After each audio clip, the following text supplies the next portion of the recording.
নিজৰ ঘৰতে গাখীৰৰ পৰা কেনেকৈ আমি ঘিউ তৈয়াৰ কৰিম সেয়া ভিডিঅ'টো আপোনালোকে সম্পূৰ্ণ চাব। প্ৰথমে নিজৰ ঘৰত আধা লিটাৰ গাখীৰ আপুনি পেন এটাত ভালকৈ গৰম কৰি ল'ব। যেতিয়া উতল আহিব তেতিয়া আপোনালোকে গাখীৰখিনি ল' ফ্লেমত ৰাখি থ'ব। প্ৰায় 15-20 মিনিটমান হ'ব। যেতিয়াৰ পিছত ঠাণ্ডা হৈ ওপৰৰ ছাল এচটাৰ দৰে দেখিব, তেতিয়া সেইখিনি ঠাণ্ডা কৰি অলপ ফ্ৰিজত ৰাখি থ'ব। আৰু তাৰপিছত দেখিব তাৰ ছালচটা অলপ ডাঠ হ'বলৈ ধৰিছে আৰু সেই ছালচটা গাখীৰৰ সৰ বুলিয়েই ক'ব পাৰি আৰু সেই ছালচটা আপুনি ধুনীয়াকৈ এটা কণ্টেইনাৰত ৰাখি থ'ব। কণ্টেইনাৰত ৰাখি আপুনি সেই কণ্টেইনাৰটো 10 দিনমান ফ্ৰিজত ষ্ট'ৰ কৰি ৰাখি থ'ব। ষ্ট'ৰ কৰি ৰাখি থোৱা তোমাৰ বাটাৰখিনি ভালদৰে মিক্সিত পিচি লৈ অলপ ঠাণ্ডা পানীৰে তাৰ পৰা বাটাৰখিনি উলিয়াই ল'ব।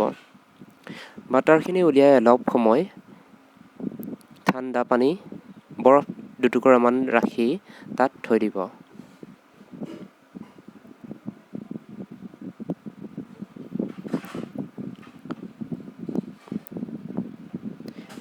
এনেদৰে ঠাণ্ডা কৰি থ'লে বস্তুটো অলপ টান হৈ থাকে, বস্তুটো তোমাৰ গলি যোৱাৰ সম্ভাৱনাটো খুব কম থাকে, কাৰণ এইটো বহুত ছফ্ট হয় নাই।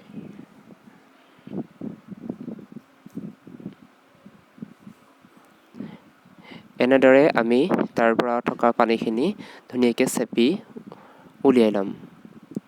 বাকী থকা তোমাৰ যিখিনি গাখীৰে সেইখিনি আমি পনীৰ বনাবলৈও ব্যৱহাৰ কৰিব পাৰিম। এনেদৰে ঠাণ্ডা পানীত বৰফ দি অলপ সময় ৰখাৰ পিছত আমি ইয়াক ঘি বনাবলৈ প্ৰস্তুত কৰিম। এনেদৰে চচ এটাত যিখিনি বাটাৰ উলিওৱা হৈছিলে সেই বাটাৰখিনি দি তাত হাই ফ্লেমত পকোৱা হ'ব।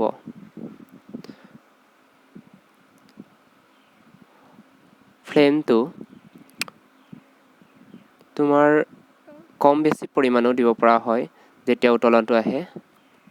মোৰ এই পেনটো অলপ আইৰণৰ আছিলে বাবে বেছি গৰম হৈ যায়, সেইকাৰণে অলপ ল' ফ্লেমতে বনোৱা হৈছে। এনেদৰে আমাৰ ঘি ওলাবলৈ আৰম্ভ হৈ গৈছে।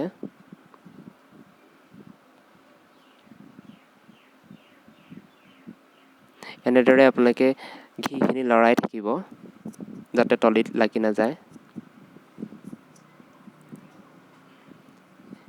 ফাইনেলি আমাৰ ঘি প্ৰস্তুত হৈ গৈছে। এয়া চাওক, একদম পুৰা দেশী ঘি। আমাৰ দেশী ঘি প্ৰস্তুত হৈ গৈছে। ইয়াক অলপ ঠাণ্ডা হোৱাৰ পিছত আপুনি দেখিব ইয়াত অলপ টান হ'বলৈ ধৰিছে। টান যিটো আমাৰ নৰ্মেলি ঘি তেনেকুৱা হৈ যাবলৈ বিচাৰিছে। এয়া আমাৰ ফাইনেলি ঘি প্ৰস্তুত হৈ গ'ল।